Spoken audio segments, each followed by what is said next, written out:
I acknowledge the presence of the Honorable Carlos James, Minister of Tourism, Civil Aviation, Sustainable Development and Culture, the Honorable Curtis King, Minister of Education and National Reconciliation, other members of Cabinet, Pastor Cheryl Dublin, Miss Maxine Brown, Cultural Officer in the Department of Culture, other civil servants, cultural and heritage organizations, exhibitioners, cultural enthusiasts, members of the media, distinguished ladies and gentlemen. It's the eve of Emancipation Month in St. Vincent and the Grenadines. And once again, we have come to celebrate. This is a time when we remember the struggle for human rights and we commemorate the rich contributions made by our ancestors. It's a real pleasure to welcome you here this afternoon. My name is Marlon Anton James, and as I'm sure you know by now, this activity starts a public recognition of that repugnant period in our history. Offensive, distasteful, totally unacceptable. But this afternoon, we are not here to dwell on the past. Instead, we look optimistically to the future and celebrate our ongoing commitment to stop discrimination in all forms. To get the show on the road this afternoon, let's welcome for a segment of worship songs, members of the Mount Sinai Spiritual Baptist Church, Lago Heights.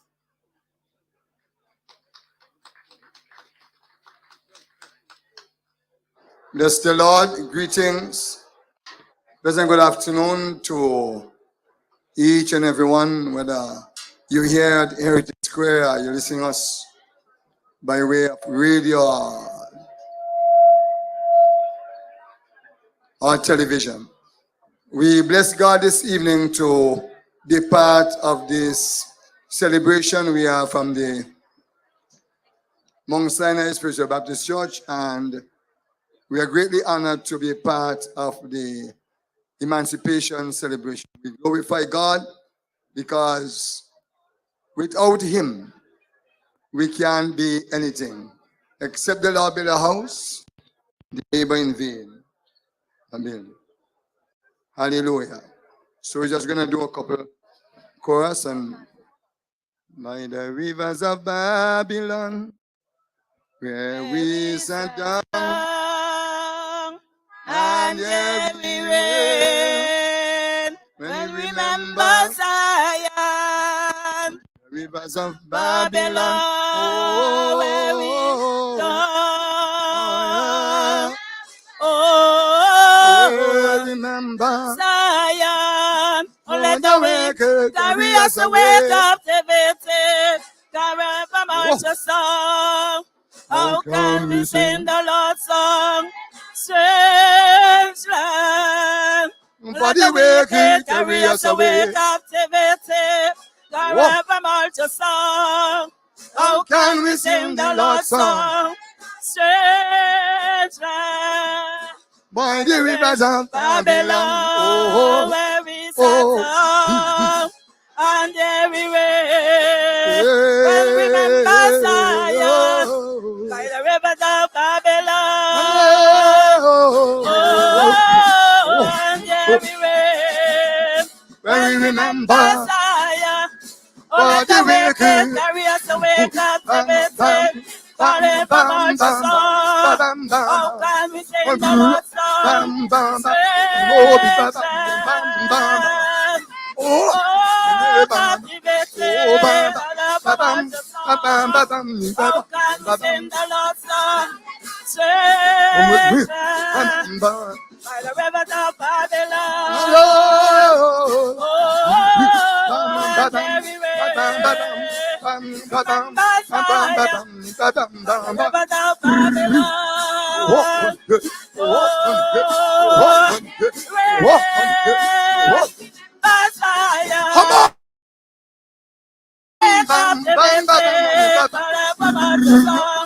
how can we sing the Lord's song?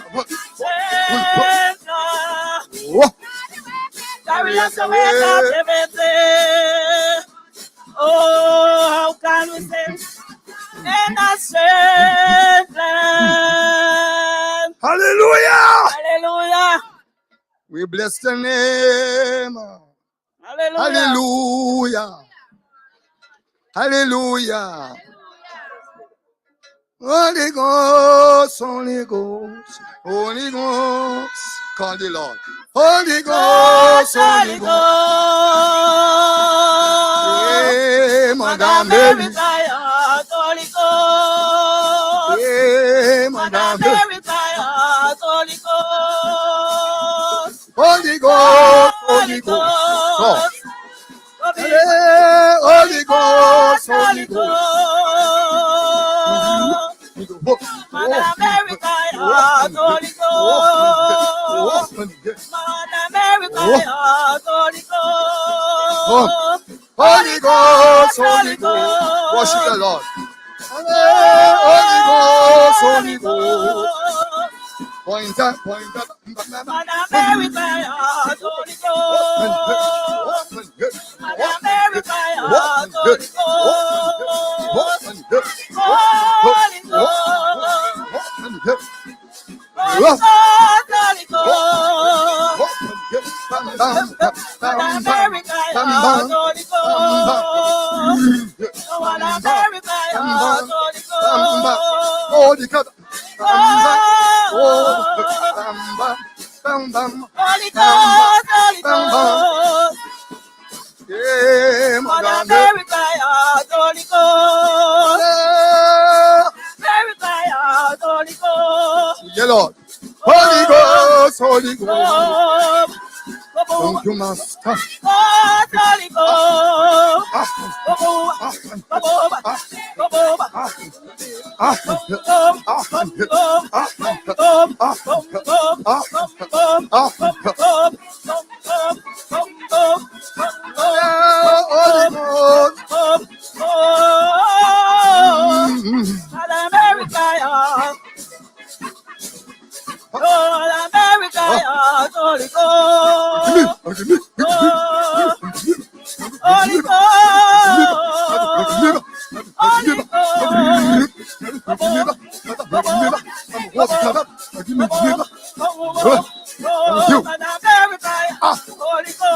That's how we worship the Lord up there. We bless God. Oh,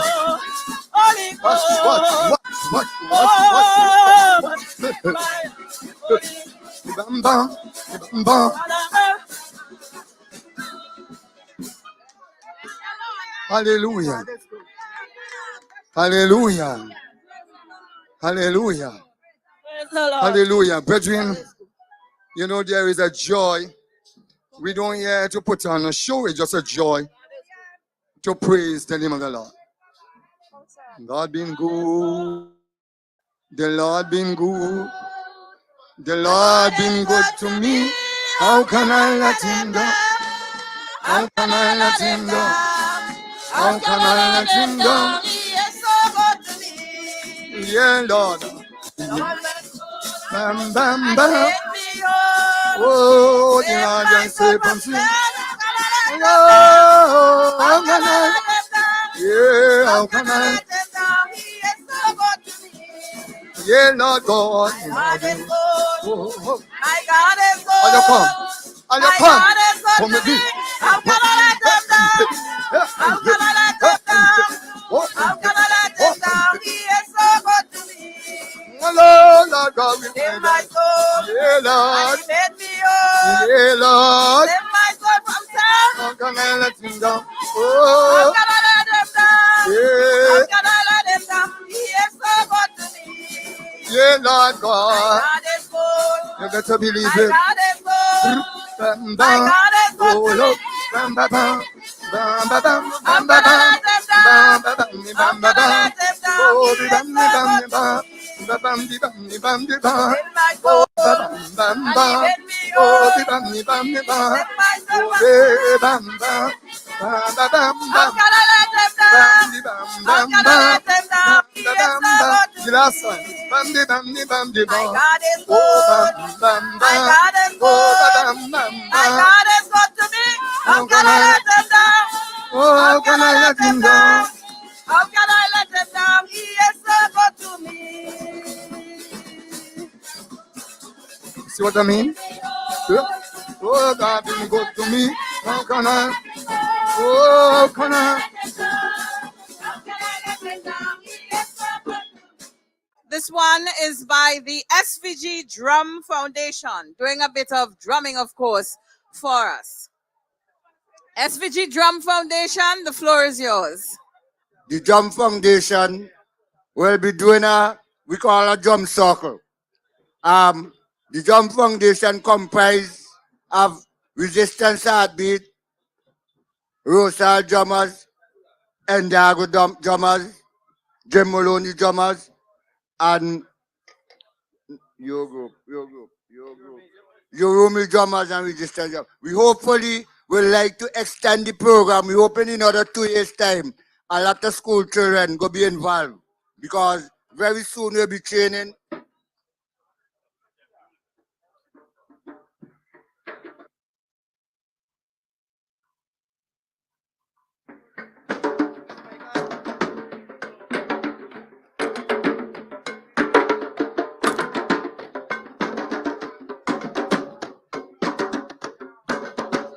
Yo, one, two. All right. So, good afternoon.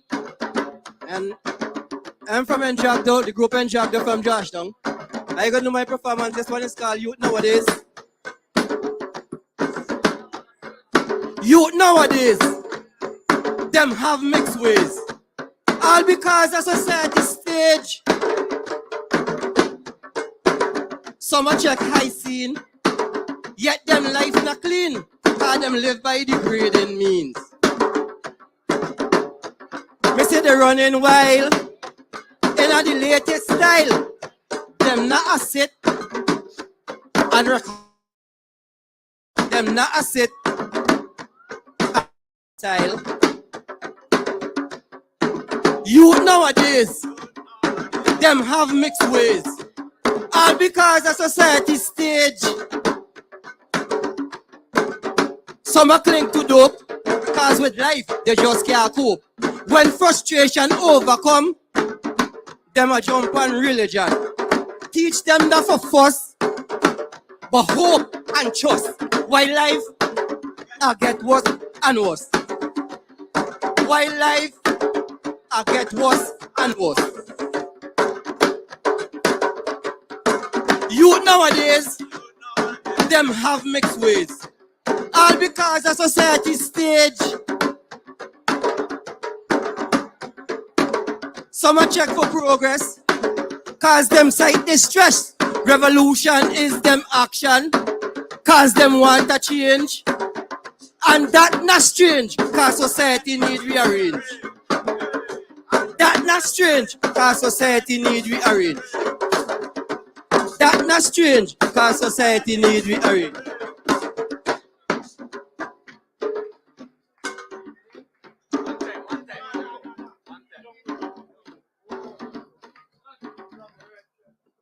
Yes, St. Vincent and the Grenadines, pleasant greetings.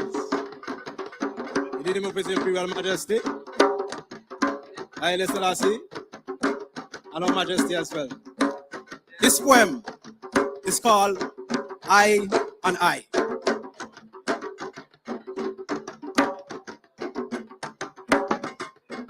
And you ask, who am I? I and I Rastafari. I am heat, air, earth, and water. Nature in I, and I in nature. Authors of with destiny, philosophy, culture, and identity. Justice, truth, and the rights. All of that is part of I and I. If you ask I. Observe the beauty of living and walking in harmony with Mother Nature. She not bigot, now act with partiality when it comes to balancing out her energy. Mother Nature never consider the frailty of man when he violate against her divine authority. And it still asks, I and I Rastafari, I am heat, air, earth, and water. Nature in I, and I in nature. Authors of with destiny, philosophy, culture, and identity. justice, truth and the rights. All of that is part of I and I. If you ask I.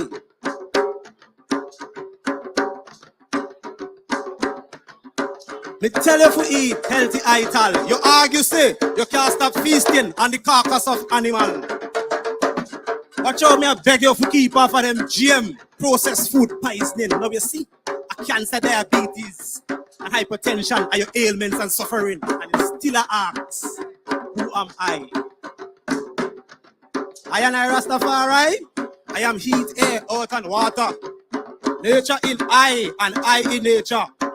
Authors of with destiny, philosophy, culture, and identity. Justice, truth, and the right. All of that is part of I and I. If you ask I. Now hear this. When we God and look like we, you know you're tied up in a psychological slavery. A man make God and call him he. Till now, he can't sight the female energy within the Trinity. Well, if they make their God, why can't we? Failing to sight.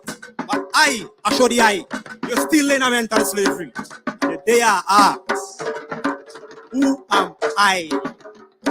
I and I, Rastafari. I am heat, air, earth, and water. Nature in I, and I in nature. Authors of with destiny, philosophy, culture, and identity. Justice, truth, and the rights. All of that is part of I and I. If you ask I. All of that is part of I and I. If you ask I. Can't separate the I from nature. I in nature and nature in I. And everything is working in one accordance.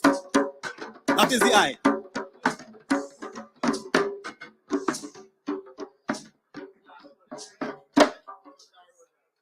Jesus, are you? Jesus, are you? Yes, are you lead the way? Yes, are you lead the way?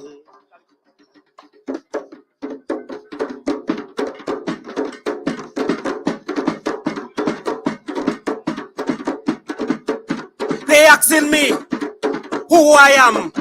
They asking me which part I come from. Well, I wasn't born in America. I wasn't born in Australia. I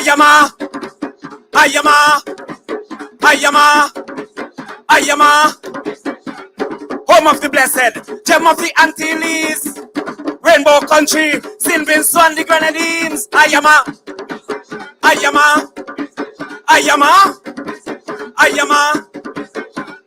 Donga Baliso, Donga Baliso, Donga Baliso. It was Donga Baliso where them carry the Garafuna people. Donga Baliso, Donga Baliso,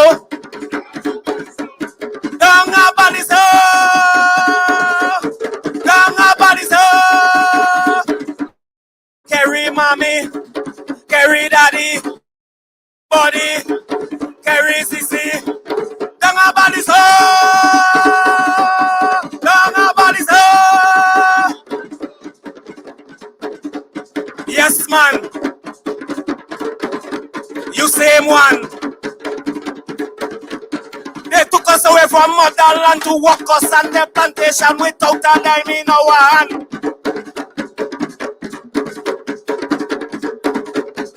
This was the cry of our forefathers. This was the cry of our ancestors. Freedom! Freedom! Freedom! They try to run. They try to hide. With shackle on the feet. They can't get so far. And they cry, freedom! Freedom! Come down, freedom. Come down, freedom. Come down, freedom. Come down, freedom. Come down, freedom. Come down, freedom.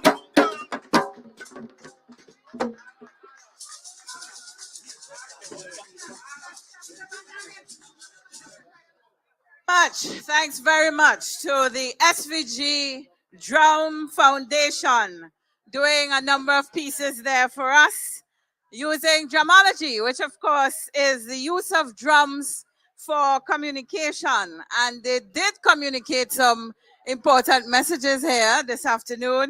We heard about the youth nowadays. We heard all about our cultural identity. And they included the history of the Garifuna people. Thanks so much to the SVG Drum Foundation for that. We are moving along nicely. We are now at the point of hearing from the Minister of Tourism, Civil Aviation, Sustainable Development and Culture. At this time, it's my pleasure to introduce to speak Honorable Carlos James. Thank you. Thank you very much, Master of Ceremonies.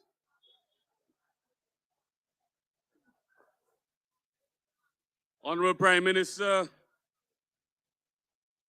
Dr. the Honorable Ralphie Gonsalves, Minister of Education, Honorable Curtis King, Speaker of the OSS Assembly, Honorable René Batiste, other specially invited guests, and all of our cultural enthusiasts and creatives. When we set about to put together this year's Emancipation Month of activities, I mentioned to the Department of Culture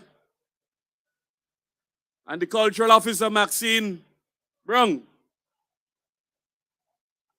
I said we are going to start Emancipation in July. We're launching the month in July. And we are going to have a series of engagements and activities across the length and breadth of this country. Because our mandate in the ministry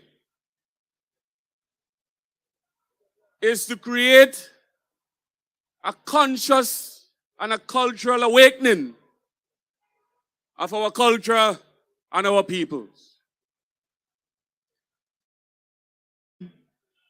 Embracing our past, forging ahead in the future. We have to go to the communities in Greggs, in Union Island, in Rosebank, in Sandy Bay, and all of the other communities. And we have to spread the message, empower people so that they can understand the importance of emancipation and what it means for us. While coming across the platform a short while ago, I fell on the bridge. I overheard him saying to someone else, "Is what they having over there?" And I said, "We're launching Emancipation Month." And I said, "This is why we're doing it. Because the level of awareness and the cultural awakening among our people, we must start to do that, and we do it now." So while I put out the challenge to the staff in the ministry and the Department of Culture, we also have that responsibility nationally and collectively to double down and continue the hard work of all of the creatives and all of the messengers and historians that came before us. We have to continue the education. We have to continue the awareness. So on Monday the 1st, we travel to Union Island. A week thereafter, we go to Rosebank. There are activities in Sign Hill and Greggs, and activities as far as North Windward. And this cultural awakening, it starts with us as a people. And it starts with the education of knowing who we are. And importantly, grounding in ourselves, our history, and knowing where we are going as a people. We oftentimes hear the message of the transformation of our social and economic construct as a people in the post-colonial era. But how do we go forward without us coming to the level of recognition and awareness as to where our people have been and the struggles of our foreparents and the struggles of the enslaved and the struggles of those indigenous people who were here before the Europeans and Africans. And then reflecting on that, and then creating a forward-thinking society. It is important that we equip ourselves with the knowledge through education, the discipline as a people to double down, group together, and be focused in knowing that despite our challenges, many of them, natural disasters, an eruption of the Lasso Fray, as well as the COVID-19 pandemic, despite these adversities, our people, we will persevere, we will remain resilient, and we will move forward and press forward in transforming our society as a people. And it takes the discipline and the collective will of every Vincentian to so do. And I'm urging and encouraging every one of you across the length and breadth of St. Vincent and the Grenadines. Let us shake the foundations. Let us open up our minds and our hearts to the understanding that our discipline as a people collectively, it is what is needed in this time, in this challenging time, to move forward and to press ahead from moving from a developing state to a developed nation. We have to do it with a level of seriousness, a level of consciousness, and a level of empowerment as a people. And when we do so, brothers and sisters, we do so because we understand the agenda and the message going forward.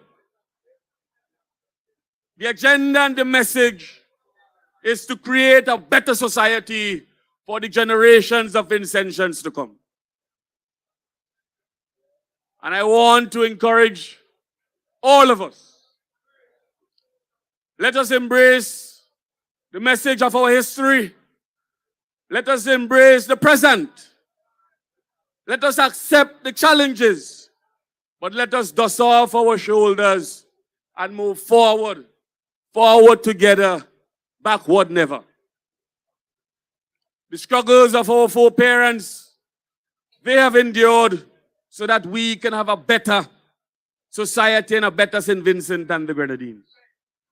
And the struggles that you endure now, and the hard work and the discipline that you adopt now, will ensure that we have a better St. Vincent and the Grenadines for our next generation. All of the activities you see here, I want to thank all of those who are involved personally, all of the groups,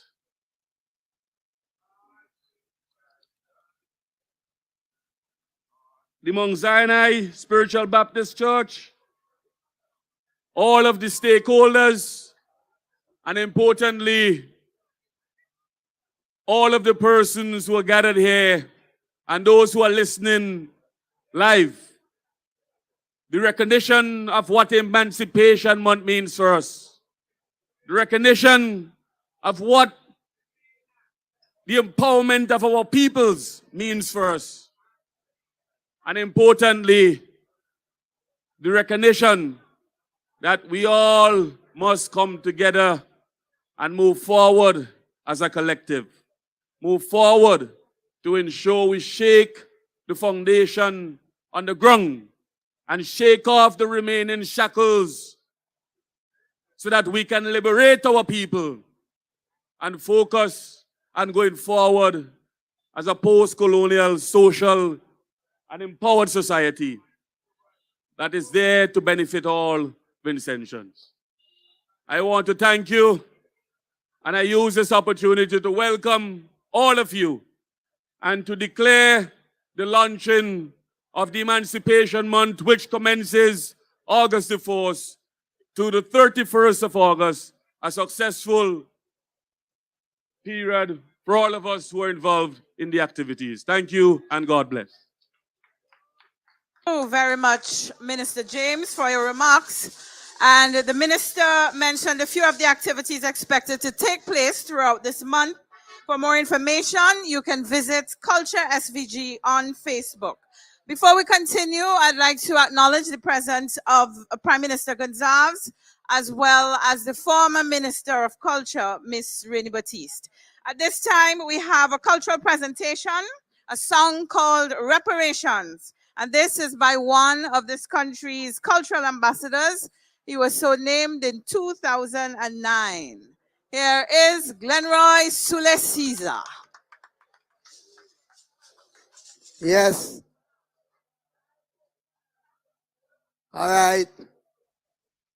I'm really pleased to be a part of this. I think we need more things like this, where our brothers and sisters who have made contribution, as a matter of fact, tremendous contribution to the development of our society can be appreciated. I think you must show some appreciation for the brothers and sisters who will be taking the awards here today, because that is what we must do for our people.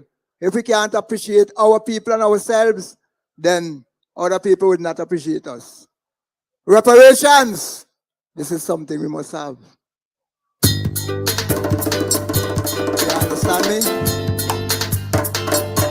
This is very important for us and our people. We have struggled, we have fight, and I'm fighting to the end.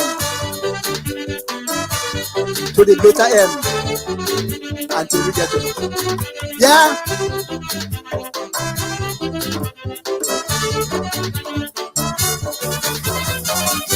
You took me from Africa, exploit my labor. 500 years later, I can start recover my dignity. You took from me, rape me constantly, bankrupt my economy, left me in mental slavery. Then you got to pay for me debt right now. You got to pay up your debt right now. Show the world you regret right now. Look, you owe me salaries since slavery. Back pay for 5 centuries. Grandpa and grandmommy, I want their gratuity, reparation, compensation. Yo, this is not a recommendation. It's a demand from all the nations representing African reparation. Satisfaction now as the oppression and the plantation was inhumane and wrong. Time for reparation. With my last breath, I'll be calling for this. I'll be fighting for it, even on my dying bed. Yeah, and all of you must do that too. For children. My family, you scatter. Yeah. All over. Family value shatter. Use brother to breed sister. You purposely experiment on me. to build your industry. More strength and energy. A weak brain in a strong body. Get out! You got to make for me strength right now. Baby, collect me rent right now. Pay for the energy spent right now. Look, you owe maternity fee for all those post pregnancies. Compensate me fairly for making me a refugee. Reparation, compensation. Yo, this is not a recommendation. There's a demand from all black nations representing African reparation. Satisfaction now. Cause the oppression and the plantation was inhumane and what? Wrong! Can't tell them it's wrong. And we have to get it. We're fighting for it. To our last breath. Comrade, we're fighting for it. Trust me. It is. I'm living in a coma. Psychological trauma. One of the scars from torture to convince me I'm inferior. My psyche suffered viciously to keep my identity. Now I need good therapy to maintain my capacity. You are the reason I'm here right now. Look, pay up my medical bills right now. Put the check in the mail right now. I need a serious mental surgery from colonial mentality to restore my ability to think independently. Reparation, compensation, yo. This is not a recommendation. It's a demand from all black nations representing African reparation. Conflict was inhumane. Say wrong. Say wrong. Say wrong. We're fighting this with every breath that we have. Everywhere. Seriously. We ain't giving up. Look, England and America, France and them too, really must answer. Their nations prosper. For my blood and pain I suffer. Democracy, they preach daily, yet they know completely my rights and their duty to compensate me for slavery. Say now, I'm taking you to the World Court right now. United Nations have to vote right now. I need the whole Supreme Court right now. Look, the issue is not if you're guilty. We have established that already. It's the right amount of money and then we must get as the penalty. Reparation, compensation. Yo, this is not a recommendation. It's a demand from all black nations representing African reparation. Satisfaction now. That's the oppression and the plantation. Shot. I want to tell them. What was? Wrong. Wrong. Say wrong, man. Wrong. Wrong. And we're fighting it with every breath. I could hardly walk, much less run. But I go there and I go fight it.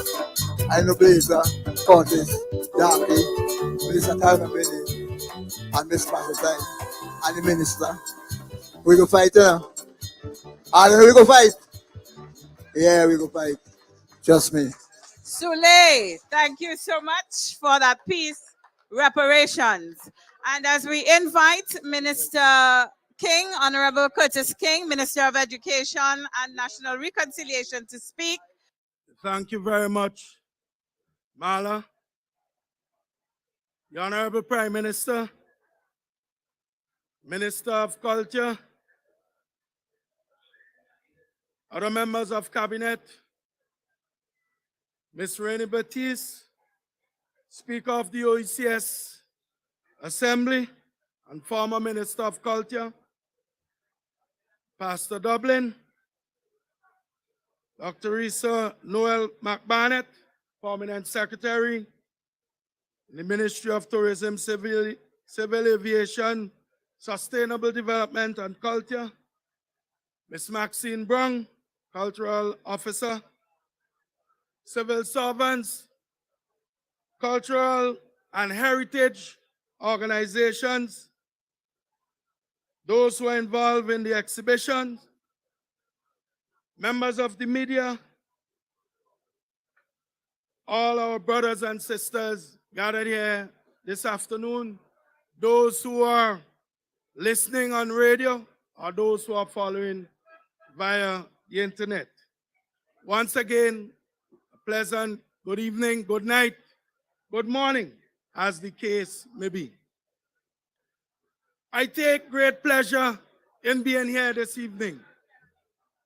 And earlier, I mentioned to the Minister of Culture how pleased I am to see that after a couple of years, because of the health situation here in the country, we could not have this type of activity that we are once again having it. And more than that, I was pleased because I recall over 2 decades ago, when many of us in an organization called the National Youth Council were campaigning, if you like, for there to be here in St. Vincent and the Grenadines a heritage square where we can hold activities of our uplifting nature, similar to the one that we are holding here. And we had made that call. And the ULP administration, when they came into office, responded. But for a long time, and I would say too long a time, we have not seen that vision that we had as young persons being manifest at this square in the sort of activities that we had visualized back then on a regular basis. So the first thing I want to do in my brief remarks is to challenge the Ministry of Culture and the Minister to ensure that we have on a regular basis activities of our uplifting nature here at Heritage Square. An activity similar to this one. Secondly, I want to remind persons that we are here observing the 184th anniversary since the emancipation of our foreparents who were enslaved. They were not slaves.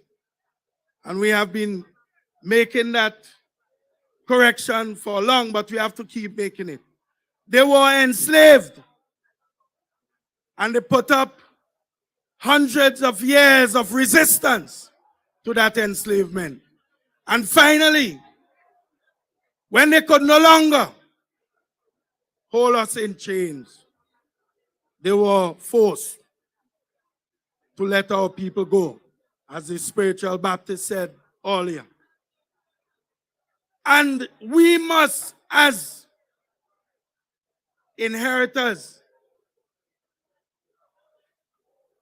of what we consider to be a wonderful country, always remember this and always observe and celebrate that achievement. And therefore, even before I speak to the theme, I want also to commend my brother Soleil for his wonderful performance. But not only the performance, but Soleil has put together a song with a profound message. Yes, you could clap for that. Because I'm not saying that Soleil initiated the discussion around reparations. It was long before that. But I credit Soleil with giving impetus to that call. So much so that not too long after, we had started an organization dedicated to the campaign for reparations. We were able to influence the politicians and the governments of the region to take it up as an issue at the level of CARICOM. And today, reparations is very much part of the regional agenda. And we as a people have to keep that agenda very firm in our consciousness. But we must also work to ensure that we bring about reparations. If it doesn't happen in our lifetime, at least put in place the necessary conditions to ensure that our children achieve it. So therefore, I'm very happy with the theme identified by the Ministry of Culture this afternoon, embracing our past, forging ahead with our future. But I want to warn, it's not just about embracing our past, because our past is a wide gamut of things. So I want to advise, when we talk about embracing our past here this afternoon, we are talking about embracing the positive things about our past, so that we can use them to inspire us on our way forward, so that it could help us to forge our way forward. And there are many, and I'm not the feature speaker, so I'm going to shut up and come down just now, but I have to identify that there are many positive things in our past that we need to identify with, that we need to use as inspiration.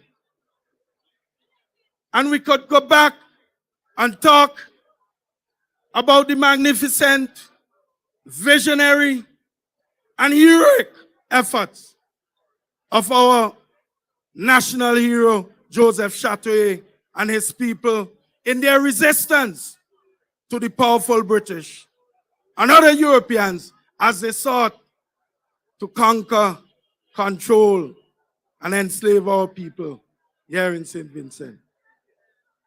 We can talk about the wonderful efforts of those like George Augustus McIntosh,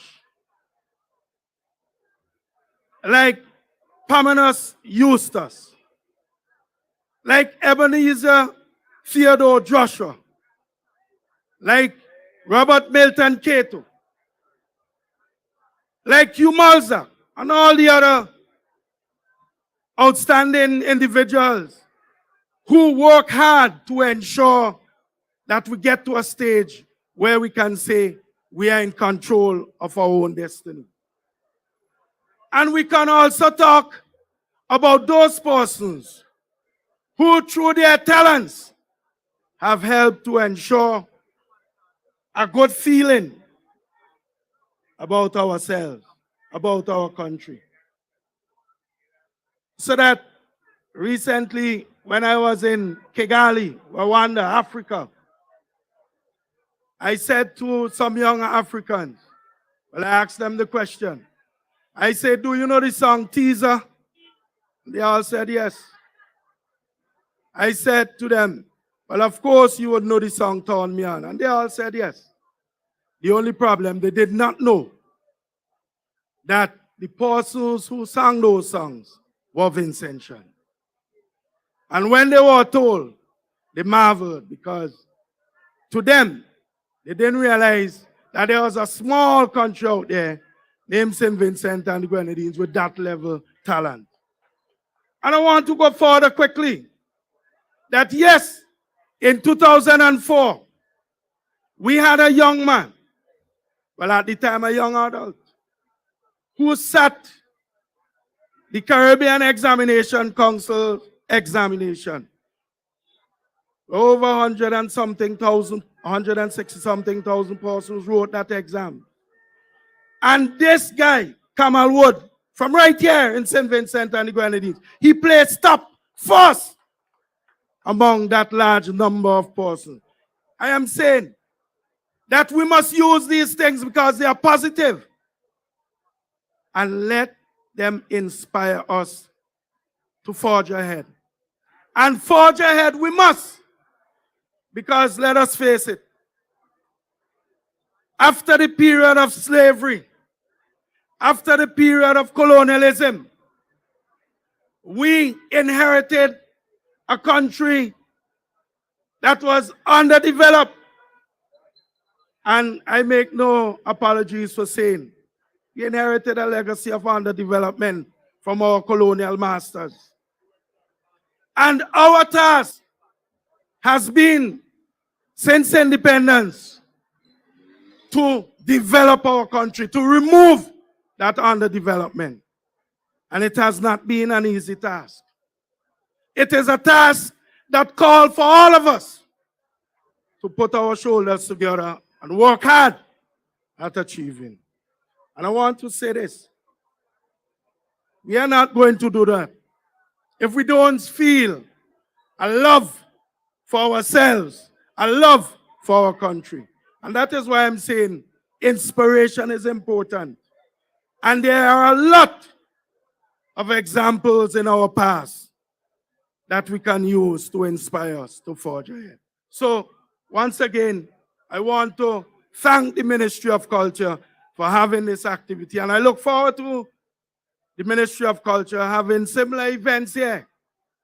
An evening of dance, an evening of poetry, an evening of drama, an evening of storytelling. Yes, let us have uplifting activities on a regular basis at this Heritage Square. And I want to close by congratulating both the Ministry of Culture and the honorees this afternoon.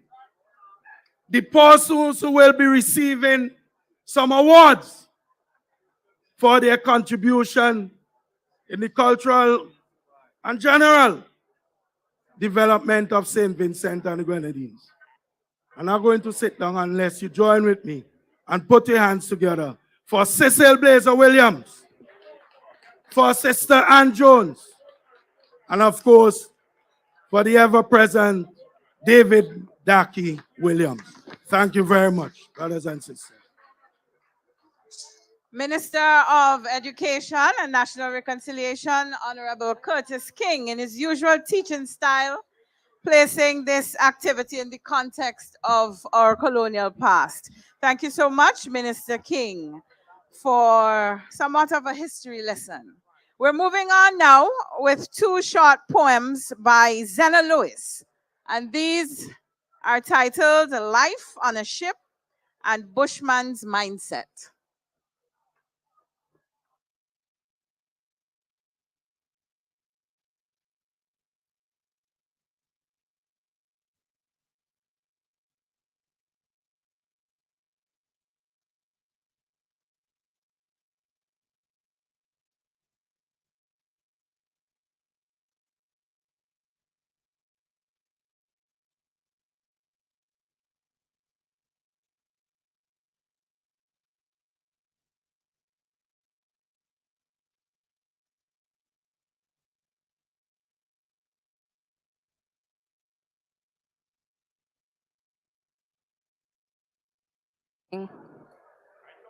Mic text. Oh, okay. Good afternoon, everyone. Please allow me to adopt the protocol that was already established.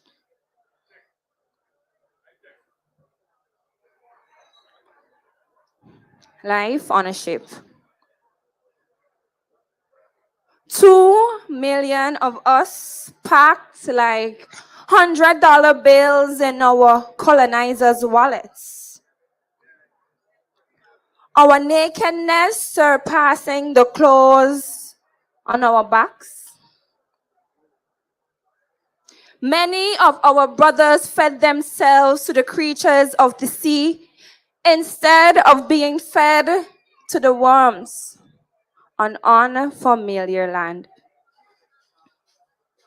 Stripped and beaten, fed with lies instead of food, our bodies malnourished. While our masters eat our labor. And 400 years later, we still hunger.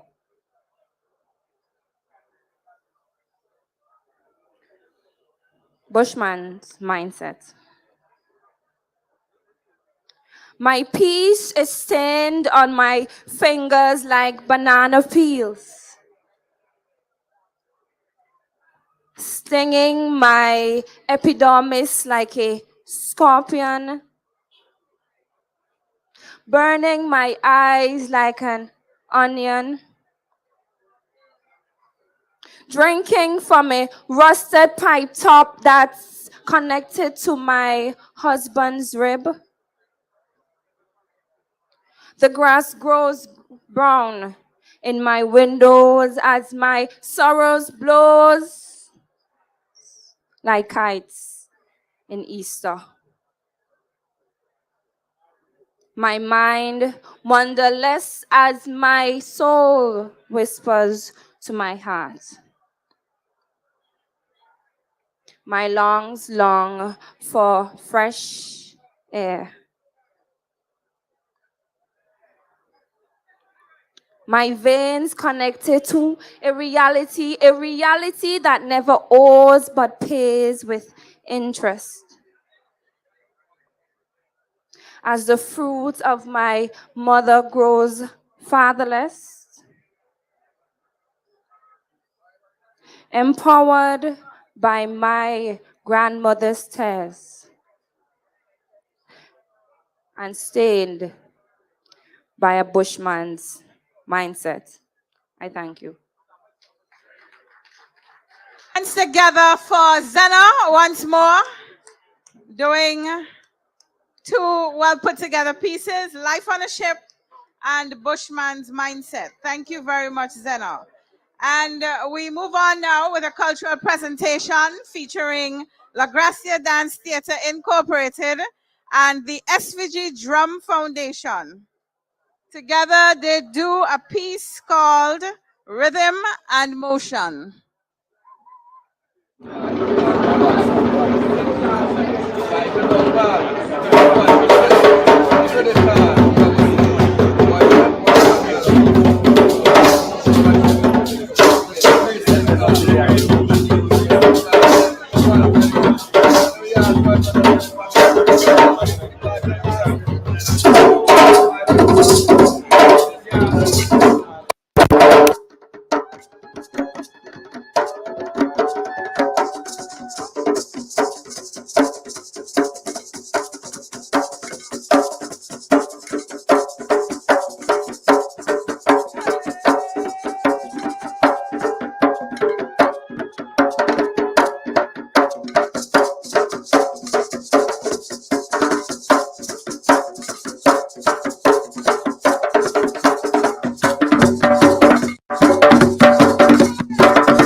Well, by the sound of the applause, I could tell that you really enjoy that. And somewhere in my reading, I've read that drums galvanized the fighting spirit of the black slaves. And I think we saw that on display, that kind of spirit on display with that collaborative performance, rhythm and motion. There was nothing quiet about that, very energetic. I certainly enjoyed it. We are now preparing for an address by Prime Minister Gonzalez. Mr. Chairman, Cabinet colleagues, Sister Renee Batiste, the three honorees this evening, Blazer Williams and Jones,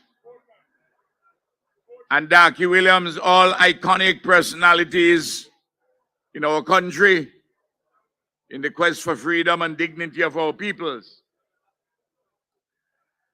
And a very good evening to all those who are present here, and especially the children.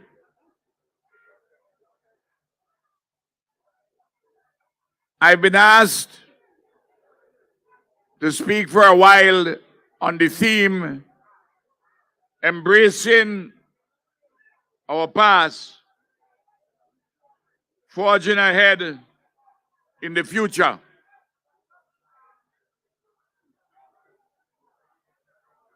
There is a poem which Blazer knows very well, and one of my favorites by the Vincentian poet Daniel Williams, entitled "We Are the Cenotaphs." And the poem in the first verse states, "We are all time. Only the future is ours to desecrate. The present is the past, and the past, our fathers' mischiefs. We are all time. Only the future is ours to desecrate. The present is the past, and the past, our fathers' mischiefs. In order to avoid the desecration of our future, we must understand our past. We must not live in it, because we cannot live in the past. But we must use the lessons from our history to lift our consciousness and understanding of our present, so that we can better chart the future. Another poem by another Vincentian poet, Ellsworth Shakin, entitled "Private Prayer." This poem was written in 1973 or thereabouts, on the occasion of the publication by Louverture Publications of London of a book authored by Walter Rodney, the Guyanese activist and historian, entitled "How Europe Underdeveloped Africa." And the poem by Shakin, "Private Prayer," addresses the matter of our understanding of our history and our future. And Shakin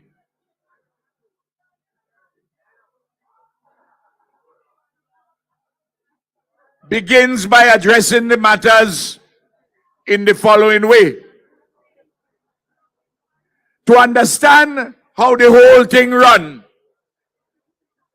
you had to ask your mother and your father, or your grandmother or your grandfather, if you want to know how the whole thing runs. In other words, you have to grasp the history. And you have to understand how the whole thing runs. And to dream in a language which is not necessarily your own.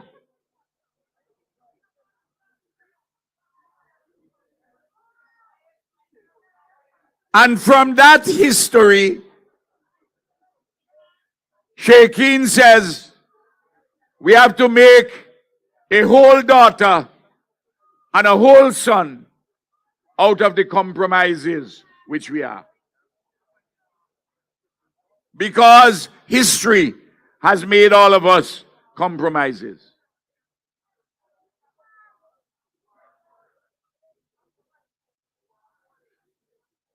In order to make a whole son and a whole daughter, how do we do that? Out of the compromises which we are, which history has made us. And the answer that Sheikhin provides, in order to do so, we have to come home to ourselves, to our understanding of who we are, how we have been made through the fever of history, the joys, the triumphs, the defeats, and the pain of that history. Now,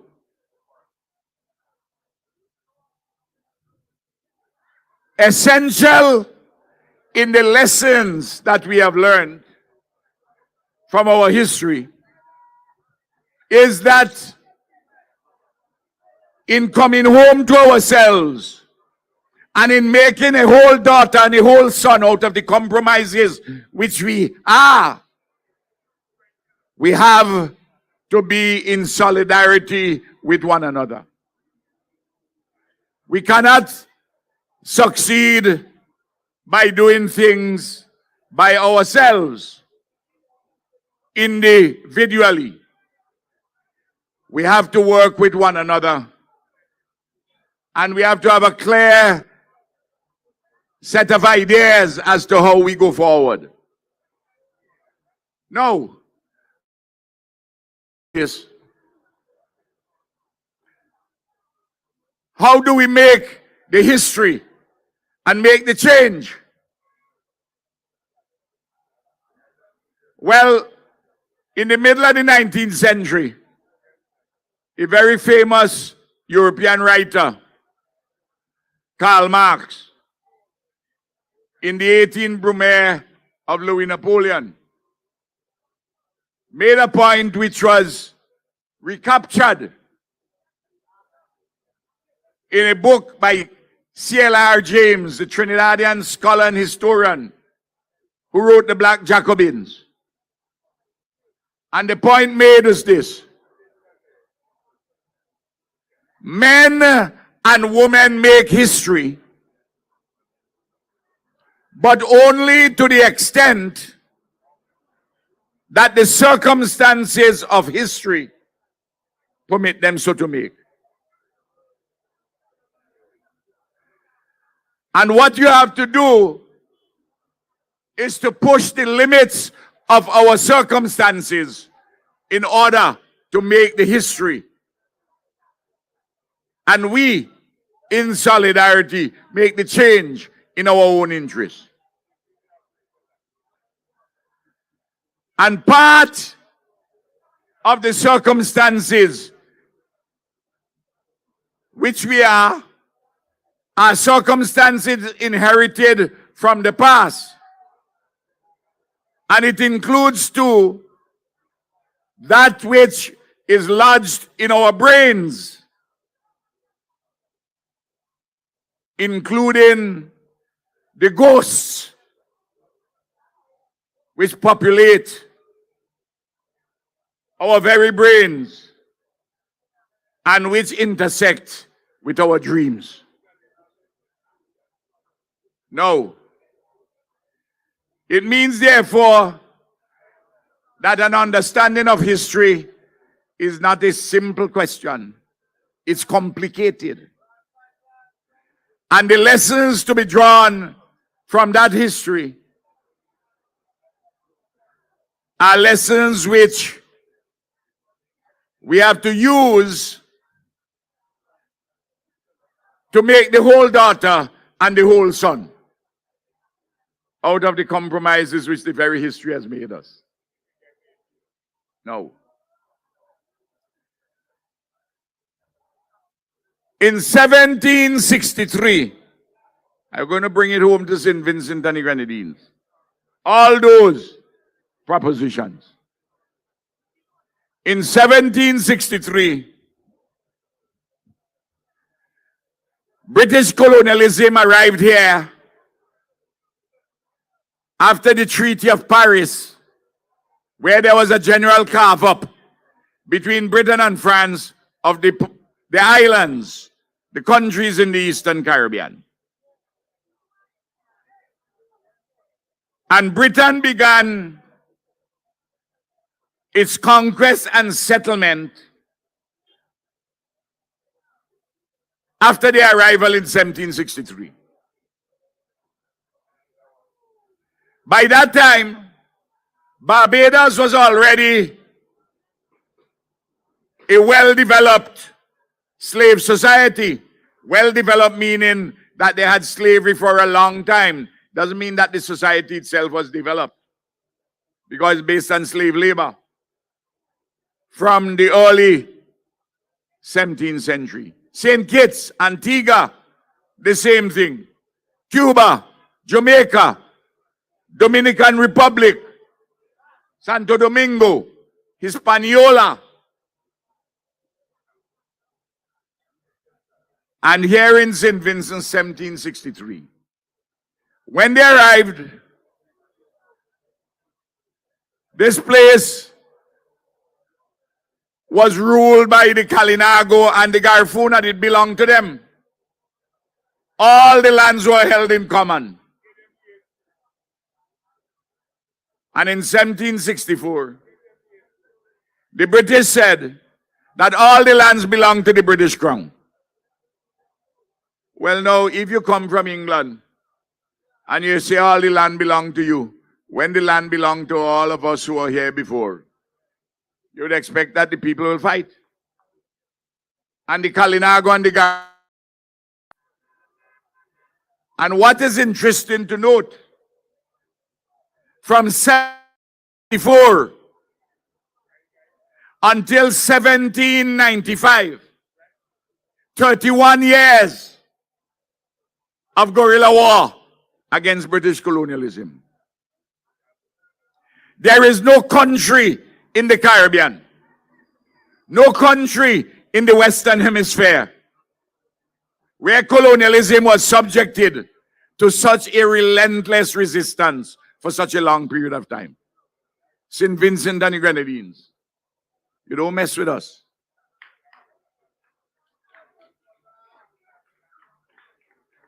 Struggle is inside the DNA of St. Vincent and the Grenadines. And the resistance was defeated in 1795 when the British ambushed and killed Chateauguay at Dorsetshire Hill. Defeated the resistance. And then in they then carried out large-scale genocide of the indigenous people, the Kalinago and the Garifuna. Then they rounded up over 5,000 and had them on Baliso. Baliso was an inhospitable place. The only animals could survive on Balisu was lizard and guana. Half of the people died within 6 months. And the other half, they deported to Rotten Island in the Bay of Honduras. From there, those hardy souls went to what is now Belize, Honduras, Nicaragua, and some went to Guatemala. And when you go there, you see they have their communities, their villages. I just visited the Garifuna community of nearly 3,000 persons in Orinoco on the Caribbean coast of Nicaragua. And of course, there were persons left here,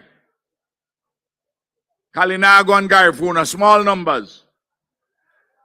They marooned them on 238 acres of land up in North Windward. Some were in Greg's, some were down in Rosebank and scattered one or two other places.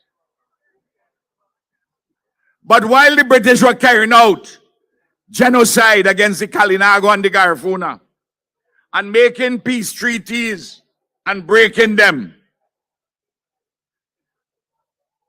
they intended to completely repopulate St. Vincent. And they started bringing slaves. Well, they made the people slaves because the people in Africa were free. And what they did, they enslaved African bodies. Because you could enslave a body, but you can't necessarily enslave the mind. So they enslaved the African bodies. And let's look at the numbers that they brought.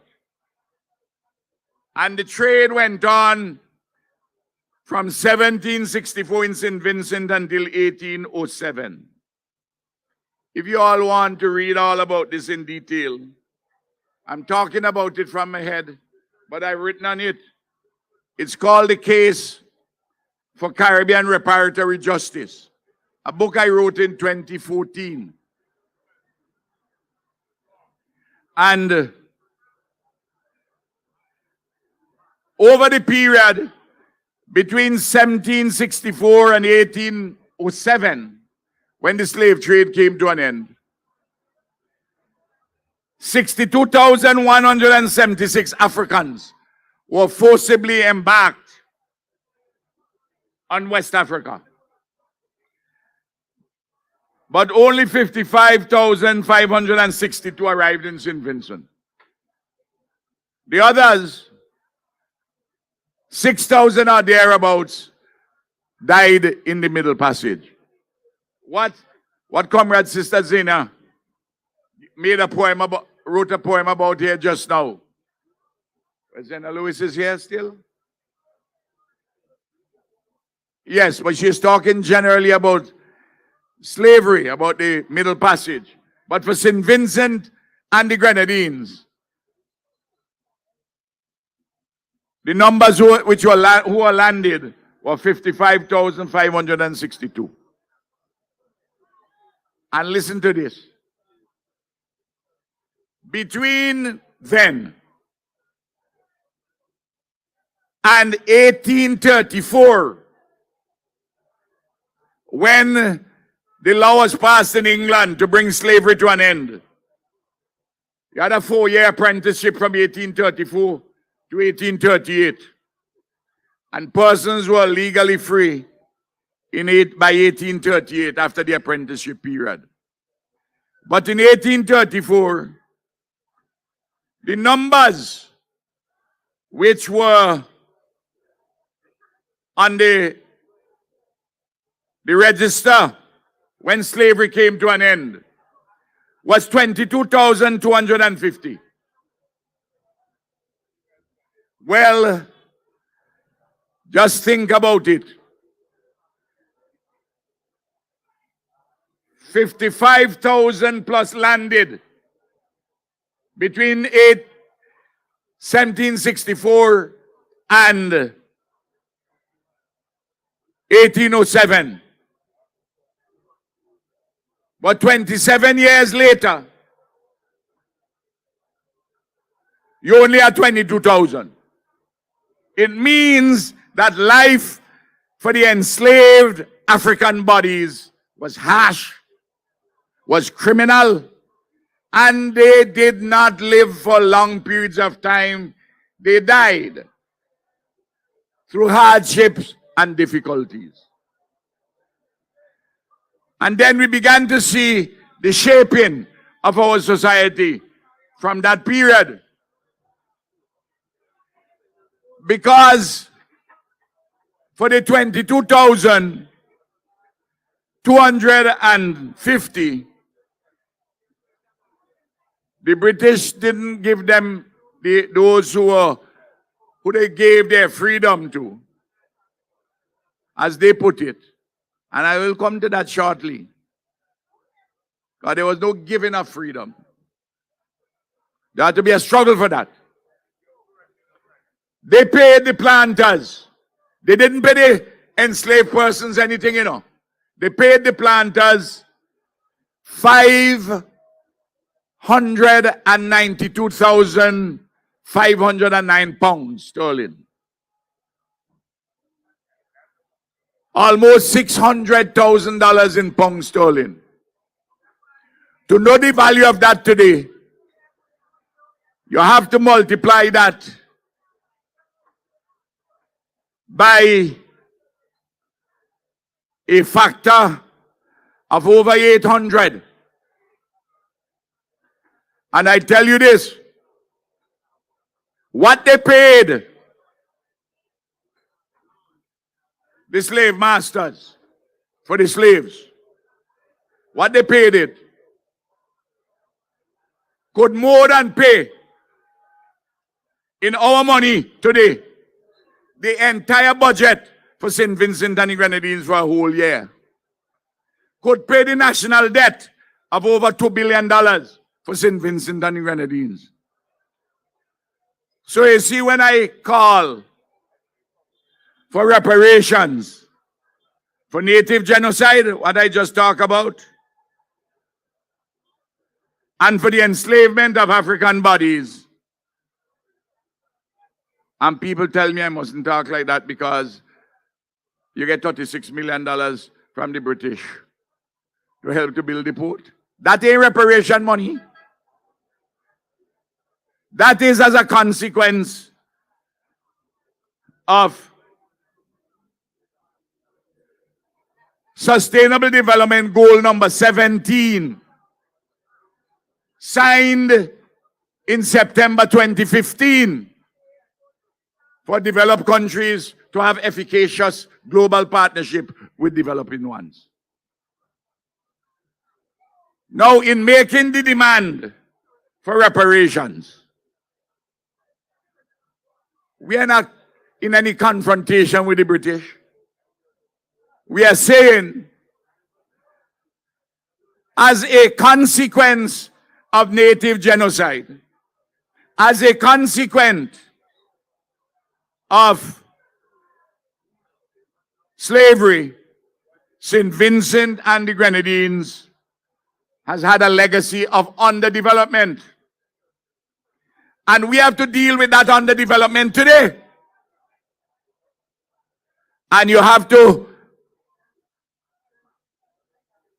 make payments to help us in dealing with the legacy of underdevelopment today.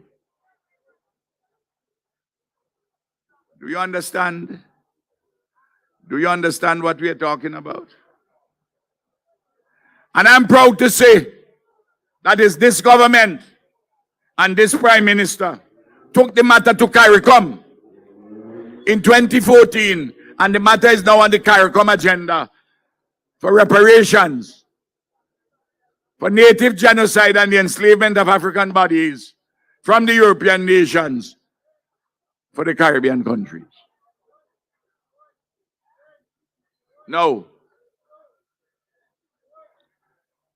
after slavery came to an end. Just picture this. People get their freedom. But between 1838 and 1938, 100 years, the wages of the people of this country was not increased by 1 cent.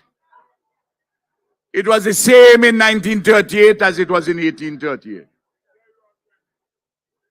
And the land, you took all the lands. The British took the lands. Because I will tell you this. I went through the records, you know. I went through the records.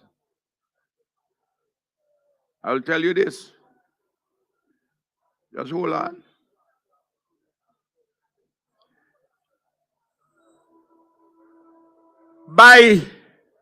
The British were here. They came in 1763. By 1777, they had already sold lands belonging to the Kalinago and the Garifuna. Over 20,000 acres. They granted 4,000 acres to Lieutenant General Monckton. Airport there. And the whole 4,000 acres they gave General Monckton.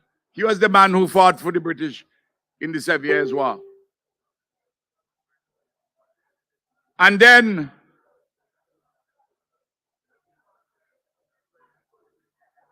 they had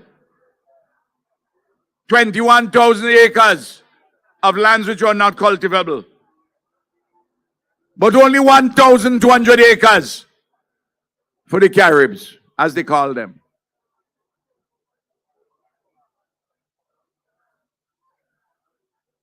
And on St. Vincent, that's how the acreage was made up. And then in that same 1777, 34,000 acres were already in estate hands. And remember, the St. Vincent only had 84,000 acres. But within 13 years,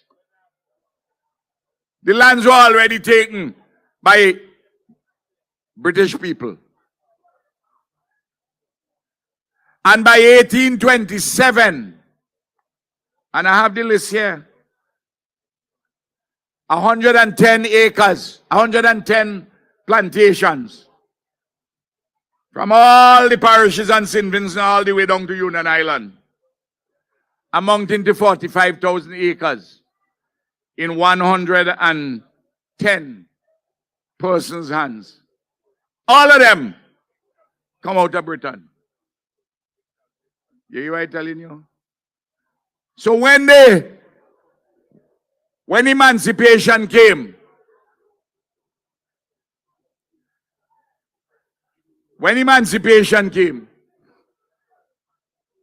the slaves, the ex-slaves, they had no land. They weren't given any training with skills. And they set out on a course to do what? The planters get the money. The planters get the land. You ain't give no education to the people. For 100 years after 1838, you ain't increased wages. You put a situation down for poverty. And then you have some idiotic people who say Ralph is only looking at the past. I am not just looking at the past.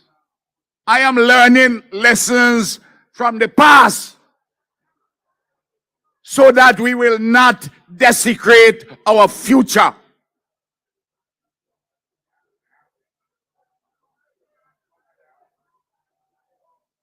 And those who don't want to understand their history, it's up to them. Between 1845 and 1850, when they want servants from Madeira, that's how my foreparents came here.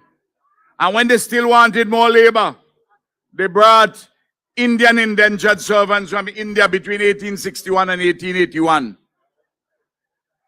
That is how my brethren here from 705. That's when his foreparents came. The point I want to make further, that the celebration of emancipation is for every single one of us. It is for the descendants of Africans. It is for the Kalinago and the Garifuna.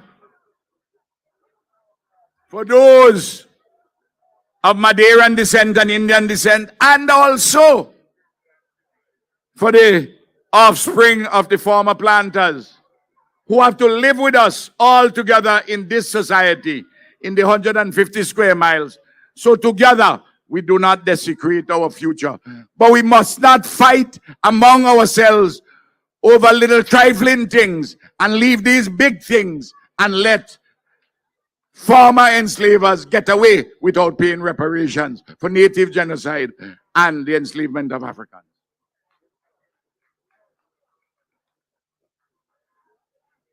Now, I don't have to go and put a placard in front of number 10 Downing Street in London, you know. I'm the Prime Minister. I could make the representation differently. Who want to go and lift up placards can do that. But I have another way to do it. And that is how we're fighting it on an ongoing basis. Now, last Monday in Parliament, I was asked a question by St. Clair Leacock. Why we don't have national honors and you have the British honors? I say in 2009, I asked the people of St. Vincent and the Grenadines, among other things, in the referendum, I asked them, let us get rid of Queen Elizabeth as the head of state of St. Vincent and the Grenadines and have our own non-executive president selected through a process and a vote through the House of Assembly. They say no. And you say keep the Queen. You keep the Queen, but you want to engage in some schizophrenic hypocrisy. Keep the Queen, but have national honors. When you vote to keep the Queen, and when you vote to keep Charles as her successor, what you are saying, that the honors for them is your honors. And I'm prepared for us to have other kinds of honors. But I'm also saying to you, let us go to a referendum again with one issue: to remove the monarch as the head of state, the British monarch, and replace that person with someone who is a homegrown, non-executive president. As soon as I say that, they say Ralph won't be president. Why it always turn for Ralph? Eh?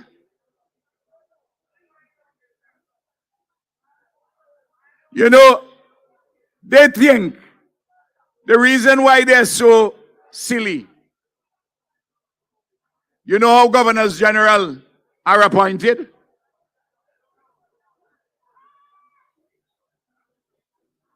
You think Elizabeth of Windsor, Her Majesty, whom I respect as an individual, you think she know Freddie Ballantyne of blessed memory?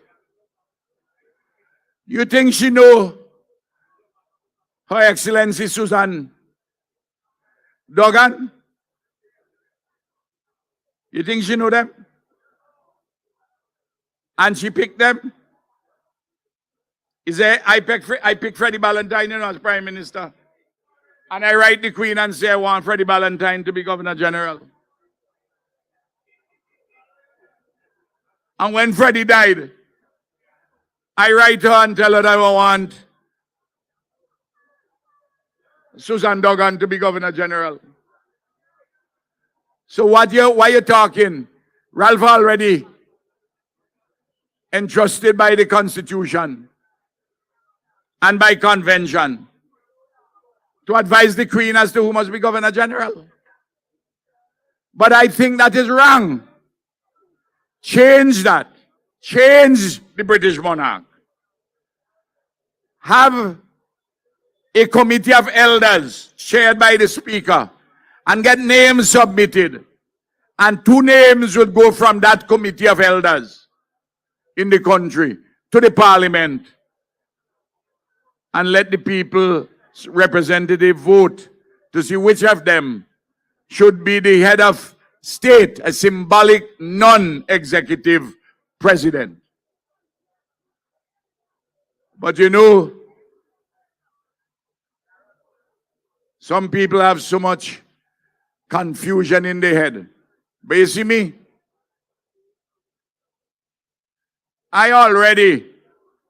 My mind is already freed up of all kind of backward encumbrances. And when I come and advise you, I advise you on the basis of 54 years of struggle in this Caribbean. Struggle against colonialism and imperialism. If you don't want to take my advice, so be it. But I have to give you it. And I will not shut my mouth until, on a matter like this, until the breath leaves my body. So that is what I'm saying. And don't think that any kind of negative things could pull me away from what I'm talking about. No.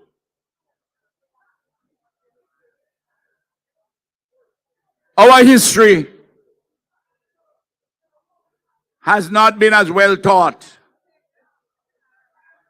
And we are having a historical study. And we have set up historians. We have historians addressing this matter of our history. But when we came to office, we did certain things. You remember they said that what you must have is the first Monday in August as a holiday. We changed that. We say it's not the first Monday. It's the 1st of August. And that's why Sunday is Emancipation Day. Sorry, the 1st of August, Monday, is Emancipation Day. But even if it fall on any other day, once is the 1st, that's the holiday. And then, when René Batiste was Minister of Culture, she introduced Emancipation Month in 2002. And I'm happy to see that Carlos James, as Minister of Culture, is continuing, and we have this event today, and I want to congratulate and thank him. This place was named Heritage Square by René Batiste in 2003. You remember when we named it Heritage Square? The criticisms which René get? How you could call the place Heritage Square? People peeing all over the place. Well, we ain't sort out much of that. What that had to do with naming the place Heritage Square? Because we have to have something symbolic. The other thing which I'm suggesting is that a committee be set up to decolonize names. We have Victoria Park. That is named after Queen Victoria, Queen of England and Empress of India. Victoria never set foot as St. Vincent, but yeah, we have a big park named after she. We should change that name. Because Princess Margaret go and lie down on a beach in Beckway, you call it Princess Margaret Beach? Because a colonial administrator named Murray, that you must call the place Murray Road, or Higginson Street, or Egmont Street. We must set about and start to change them one by one, two by two. Call them by the number. And by the grace of God, we will get to them one by one and sort the matter out. The decolonization of the mind. And I've already spoken to Renee Betis, who is the chairperson of the National Heroes Committee. And I'm going to have a formal decision of cabinet to reconstitute the committee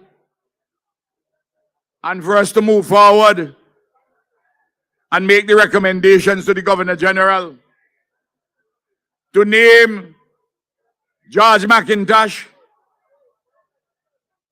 Ebenezer Joshua, Milton Cato, and J.P. Eustace as national heroes to join Chatoyer in the pantheon of national heroes. And to ask the committee to examine a few names of women who we can name also as heroic women in St. Vincent and the Grenadines to join their male counterparts in the pantheon of national heroes.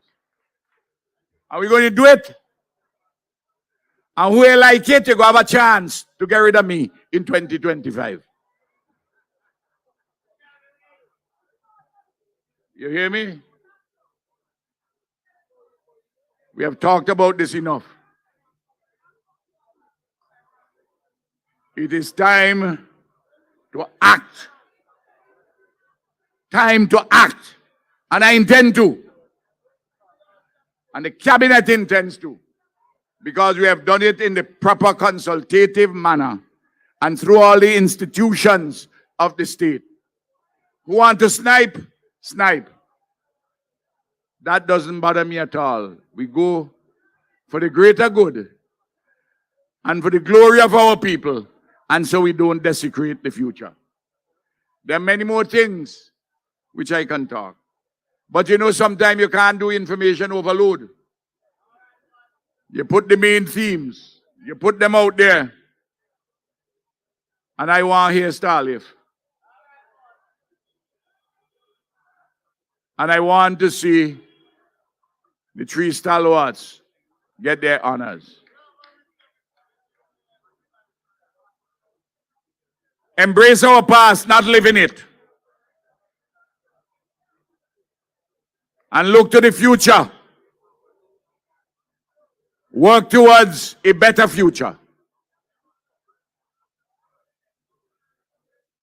And we have to come home to ourselves in solidarity in order to make a whole son and a whole daughter out of the compromises that history has made us. Thank you very much. Happy Independence Day, and may Almighty God continue to bless us all.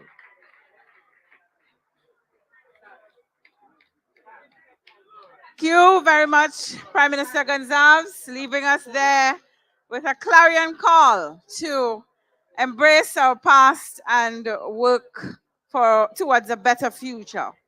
We are now at the juncture where we'd have the presentation of 3 awards to Vincentians who have been outstanding in the area of culture and the creative arts.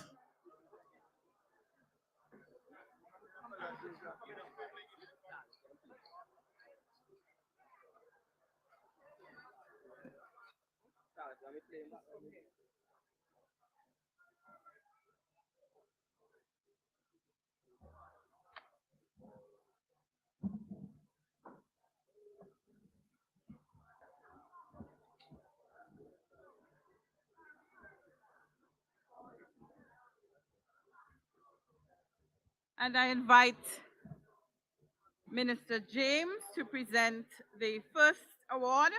Our first participant is someone who has been constantly laboring to maintain and improve the standards of our theater product, with a particular emphasis on Vincentian traditional norms. From kindergarten to Sunday school, to church groups, to village troops, to beauty pageants. His presence and his input always stand to make a positive difference to the eventual outcome of a presentation. And that will be all that counts for David Darky Williams, actor, writer, director, drummer, theater, technician, and more. For David Darky Williams, there has been a few accolades.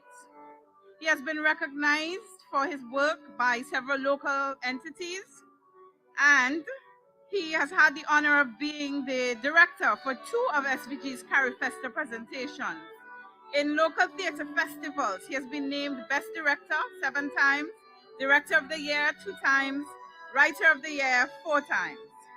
Darky has also written and directed several pieces which have gained regional and international recognition, including 2 Tam Tam Video Awards from Italy, as well as 2 Canadian awards. Ladies and gentlemen, for his work in culture and the creative arts, we honor this evening David Darky Williams.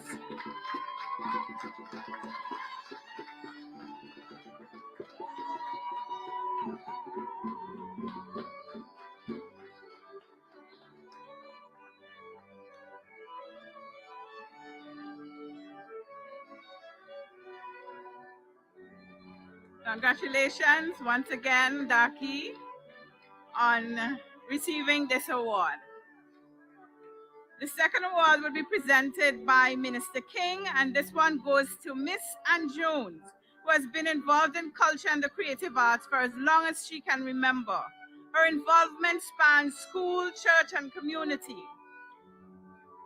And she's widely known for getting the job done. Among other things, Miss Jones has been involved in youth fellowship in the Methodist Church. She has been South Leeward Netball President, and they have won several netball competitions under her presidency. Ms. Jones was instrumental in acquiring and securing the playing field in Camden Park, and she brought to life South Leeward Netball Association during the days of dirt court, which required flooring the field. That was the culture then. She has been the manager of Symphonic Steel Orchestra and was very instrumental in the youth band's development. In her capacity as principal, Miss Jones has ensured that the school, that Skittles Government School, participated in everything that was cultural. She got the students involved. There's so much more that we can say about Miss Jones, but in the interest of time this evening, I will wrap up here. So for her work in culture and the creative arts, we recognize this evening Miss Ann Jones.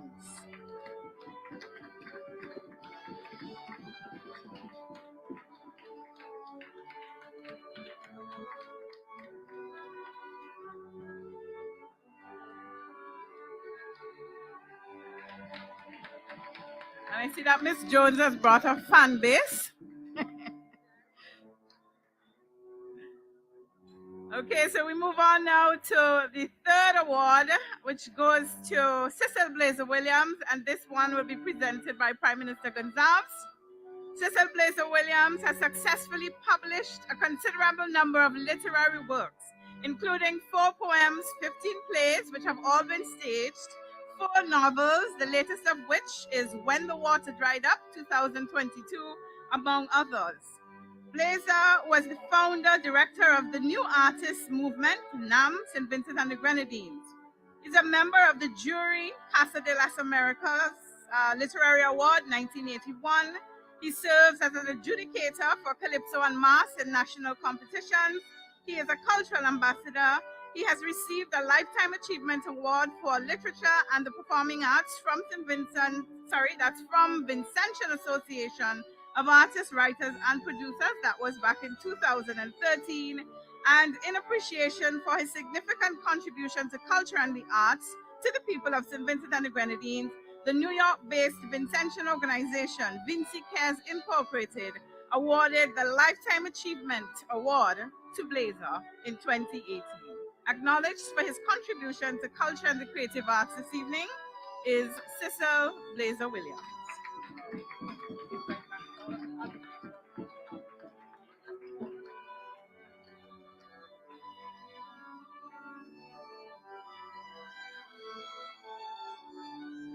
And at this point, we invite the other two recipients, please stay Blazer, for a moment. This will be documented as part of the events staged for Emancipation Month 2022. We say congratulations once again to David Darky Williams and Jones and Cecil Blazer Williams. Thank you very much.